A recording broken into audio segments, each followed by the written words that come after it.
आज का वीडियो काफ़ी इंटरेस्टिंग होने वाला है क्योंकि बहुत सारे लोगों की डिमांड के ऊपर आज हम लोग बात करने वाले हैं स्पेन के इमिग्रेशन प्रोग्राम के बारे में। ये सारा सब कुछ हो रहा है जेमिनाई पे। जेमिनाई अगर किसी को पता नहीं है तो ये एक गूगल का प्लेटफॉर्म है जो कि आर्टिफिशियल इंटेलिजेंस है। वहाँ से आप बहुत सारी इन्फॉर्मेशन निकाल सकते हो। ये गूगल से भी एक लेवल ऊपर पे उसका रिसर्च करता है। तो देखिए, जैसे भी पहले आप जब जैसे ही स्पेन में पहुंच जाओ, सबसे पहला इम्पोर्टेंट होता है हाउस रजिस्ट्रेशन, जो कि स्पेनिश में उसको कहा जाता है एम्पेद्रोनामेंट। जैसे ही आप ये कराओगे तो इसके बाद आपके पास 2 साल होते हैं। आपको 2 साल की एक रेसिडेंसी बतानी पड़ती है कि आप वहाँ पर रह रहे हो। ये इस केस में जिसके पास पासपोर्ट है, जिसके पास पासपोर्ट नहीं है, कोई फ़र्क नहीं पड़ता। ठीक है। तो यहाँ पर जब तुम चले जाओ तो ये कहीं पर भी लोकल टाउन हॉल ऑफिस में होता है। देखिए यहाँ पर लिखा हुआ है कि लोकल टाउन हॉल ऑफिस में आपको जाना है और आपके डॉक्यूमेंट सबमिट करने हैं, आपको अपना घर रजिस्टर करना है, एक वैलिड एड्रेस होना चाहिए आपके पास। तो ये जैसे ही आपने कर दिया, फिर उसके बाद आप आ गए यहाँ पर सेकेंड स्टेप पे, जहाँ पर आप रेगुलाइज होते हो। मतलब क्या है कि ये स्लोली स्लोली आप सिस्टम के अंदर, क्योंकि आप स्पेन में रह रहे हो ऑफिशियली, तो जिसकी वजह से आप स्लोली स्लोली आपको रेसिडेंट परमिट मिलेगा, जो कि इवेंचुअली आपको लॉन्ग टर्म रेसिडेंसी देगा। तो पहले आपको मिलता है टेम्परेरी रेसिडेंस कार्ड। तो इसके लिए आपको यहाँ पर देखिए हाईलाइट किया हुआ है, 2 साल आपको स्टे बताना है कि आप 2 साल स्पेन के अंदर थे, जो कि एक बड़ा चेंज किया है बिकॉज वो 2 साल आपको रहना है बेसिकली, आपको ये समझ लीजिए। और उसके बाद आपको ये 2 साल बाद आपको ये जब अप्रूव हो जाएगा, आप 2 साल बाद बायोमेट्रिक्स देने जाते हो। तो बायोमेट्रिक जैसे आप दोगे, उसके बाद आपको एक टेम्परेरी रेसिडेंसी कार्ड होता है जिसको टीआरसी भी बोलते हैं। तो एक बार आपको टीआरसी मिल गया, उसके बाद आपके पास सारे रास्ते आपके खुल जाते हैं ऑफिशियली। बेसिकली आपको ये काम करने की भी अपॉर्चुनिटी देता है, आप वर्किंग बेसिस पे भी, मतलब आप फ्रीली वर्क कर सकते हो, आपके पास डॉक्यूमेंट है, आप कहीं पर भी जाके आप स्पेनिश कंपनी से एम्प्लॉयमेंट ले सकते हो। तो काम कहीं पर भी करना आपका कोई प्रॉब्लम नहीं होगा। उसके बाद आप पढ़ाई भी कर सकते हो। पढ़ाई तो आप पहले केस में भी कर सकते हो। आप डायरेक्टली अगर आपने एम्प्लॉयमेंट कराने के बाद भी आप पढ़ सकते हो, अगर आपके पास बैचलर्स या पढ़ाई आपने की है तो वैलिड डॉक्यूमेंट्स कि उसकी भी अलग प्रोसेस है। वो भी उसके लिए क्या है कि आपकी जो डॉक्यूमेंट्स है, हो सकता है कोई कोई यूनिवर्सिटीज़ में इंग्लिश चलती हो, कोई कोई यूनिवर्सिटी में स्पेनिश चलती है, तो आपको ट्रांसलेशन करके अटेस्टेड करके वो देना होता है। तो ये होता है स्टडी के बेसिस पे। दूसरा होता है कि नॉन, मतलब आप फाइनेंशियली आपके पास फंड्स है। तो ये सबसे इम्पोर्टेंट जो ये बात है, जैसे आप 2 साल के लिए यहाँ पर जाते हो ना, जब आपने एम्प्लॉयमेंट करा लिया और 2 साल बाद आप गए अपने बायोमेट्रिक्स देने, वो टाइम पे आपके पास 8,000 यूरो, मतलब अराउंड 7,500 यूरो ही है, बट हम सजेस्ट करते हैं कि 8,000 यूरो आपके पास बैंक में होने चाहिए। देखिए बहुत से लोग अलग अलग जगह पर ना कॉन्ट्रैक्ट्स लगा रहे हैं, और कॉन्ट्रैक्ट्स में वो लोग फंस भी रहे हैं। 4-4 5-5 हज़ार यूरोस के, 2-2 3-3 हज़ार यूरो से लेके अलग अलग लोगों का अलग अलग रेट है। और मोस्टली जो कम्युनिटी वाइज ही सारे ये हुआ है कि जिसकी जैसी कम्युनिटी वहाँ पर वो कॉन्ट्रैक्ट लगाता है, बट ये सब का अभी फंडा सारा बंद हो चुका है। तो आपको डरना बिल्कुल भी नहीं है, आपको सिर्फ 8,000 यूरो रखने हैं बैंक में। 8,000 यूरो जैसे ही आप बैंक में रखोगे, और वो ऐसा भी है कि जैसे आपको जो पता हो गया कि 1.5 साल आपके हो गए स्पेन में, तो 6 महीने पहले आपने वो बैंक में भरना चालू कर देना है। जैसे पहले आपने 2-3 हज़ार डाल दिए यूरो, फिर उसके बाद, और ये मैटर नहीं करता, this is the best part of Spain, कि ये मैटर नहीं करता कि ये स्पेनिश बैंकों में होना चाहिए, क्योंकि ये बहुत प्रॉब्लम है। क्योंकि बहुत से लोग बोलते हैं कि एम्पेग्रामेंट होने के बाद स्पेनिश बैंक अकाउंट नहीं खुलता। तो that is the best part जो अपडेट आया है, जिसमें आप पेपाल पेपाल एक डिजिटल प्लेटफॉर्म है, उस पर भी आप वॉलेट में वो पैसे रख सकते हो। या फिर अगर आपके पास कोई दूसरे कंट्री का बैंक अकाउंट है, इंडिया के, पाकिस्तान, बांग्लादेश, बांग्लादेश का मुझे पता नहीं, बट या इंडिया का बैंक अकाउंट है, या फिर दुबई का बैंक अकाउंट है आपके पास, यूएई में, सऊदी में, या कतार के बैंक अकाउंट्स है आपके पास, बहरीन, ओमान, ये सारी कंट्रीज़ कवर होती है कि जिनके पास अगर आपके बैंक अकाउंट में 8,000 यूरो तक, भले वो लोकल करेंसी में हो, उसकी अगर वैल्यू उतनी है तो आपको कोई प्रॉब्लम नहीं होता। तो इसके बाद आप जब वर्क के लिए आप ऑफिशियली फुल्ली ये हो जाते हो, उसके बाद कुछ नहीं है, लोकल आपको काम करना है, स्पेन में रहना है, मज़े करो, घूमो। आपको पूरे यूरोप में कहीं पर भी जा सकते हो, आप वापस अपनी होम कंट्री में जाके आ सकते हो, तो इसके लिए कोई प्रॉब्लम नहीं है।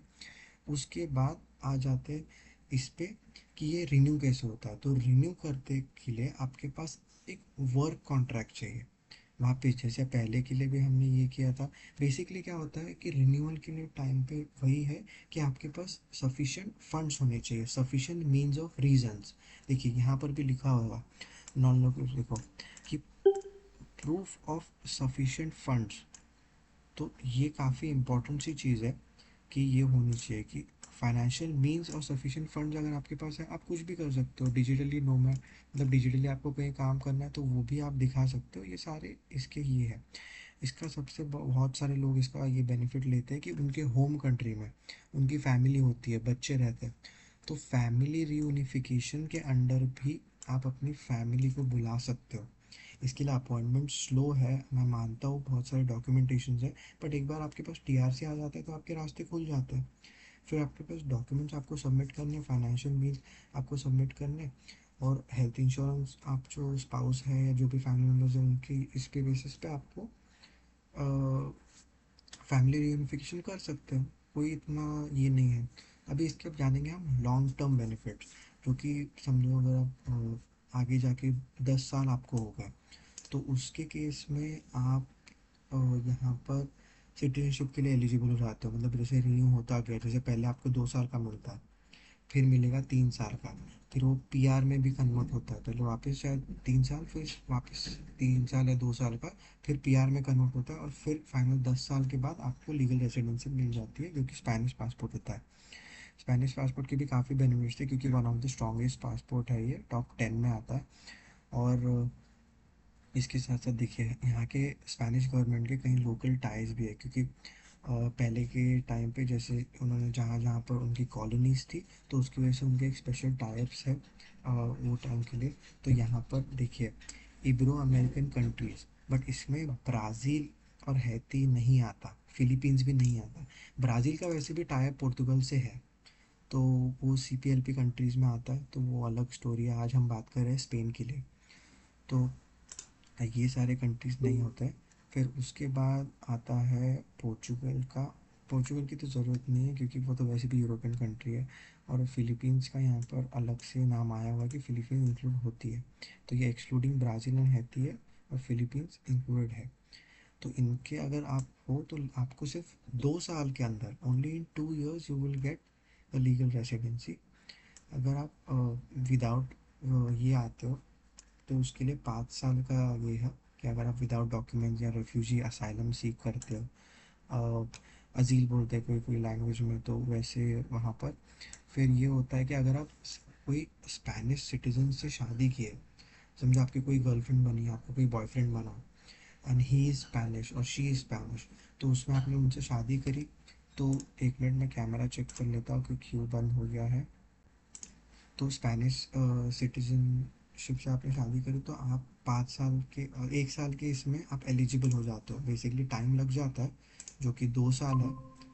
तो डेढ़ मतलब शादी करने के अराउंड 1.5 साल बाद हमारे रास्ते खुल जाते हैं। तो अराउंड 1 साल बाद यू आर ऑफिशियली अलाउड, किया 1 साल बाद आप ऑफिशियली आप कर सकते हो। तो ये रहा ये वाला रास्ता। फिर आ जाते हैं एडिशनल रिक्वायरमेंट, क्योंकि आप फाइनल जब सिटीजनशिप का प्रोसेस होता है ना, तो ये काफ़ी बड़ा प्रोसेस होता है, क्योंकि आप फाइनली आपका जो ये है वो सारा चेंज करने जा रहे हो। Ethnic, not ethnicity, but basically हम ये सकते हैं कि आपकी नेशनलिटी चेंज हो रही है। तो उसके लिए आपको देखो कि इंटीग्रेशन इंपॉर्टेंट होता है। तो बेसिकली आप 10 साल रहे या एटलीस्ट 5 साल भी रहे, तो आपको स्पेनिश लैंग्वेज का कमांड हो जानी चाहिए। तो तब तक A2 का सर्टिफिकेशन दिल्ली से भी आप करवा सकते हो, दिल्ली टू, या फिर अलग अलग थोड़े और भी हैं जो ऑप्शन है यहाँ पर जो नहीं लिखे हुए। बट ये दिल्ली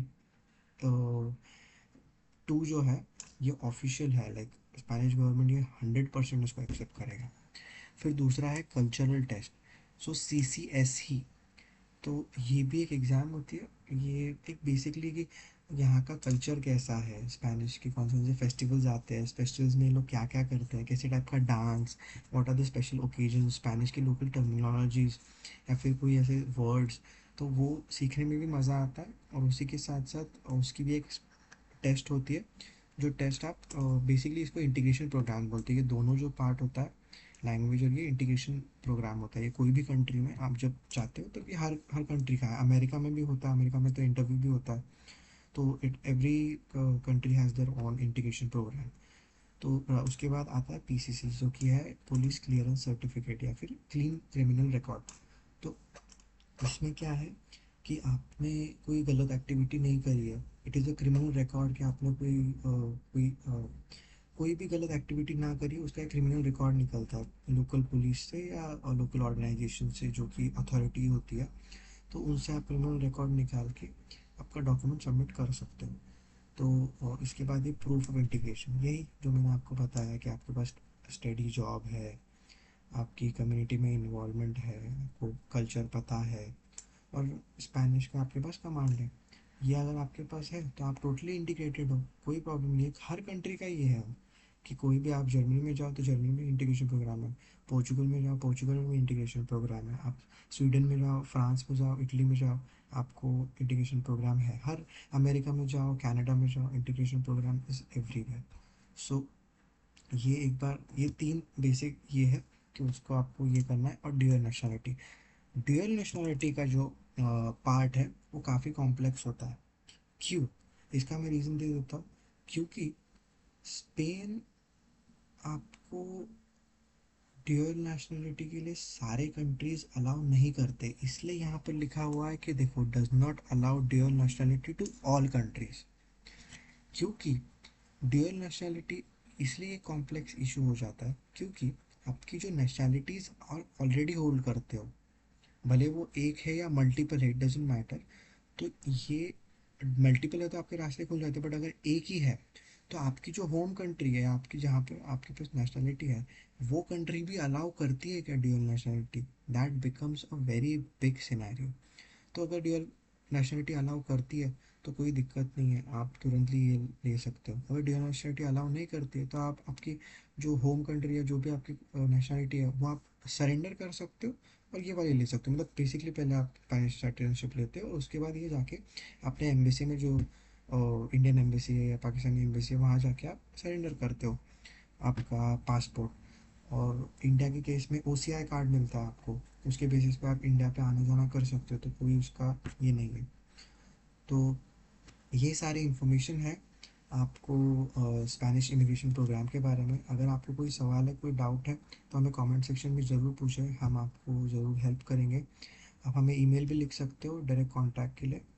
और अगर वीडियो अच्छी लगी तो लाइक करें, शेयर करें अपने दोस्तों के साथ, फैमिली मेम्बर्स के साथ जो यूरोप मूव होना चाहते हैं, और फॉलो कर ले चैनल को फॉर मोर सच वीडियोस।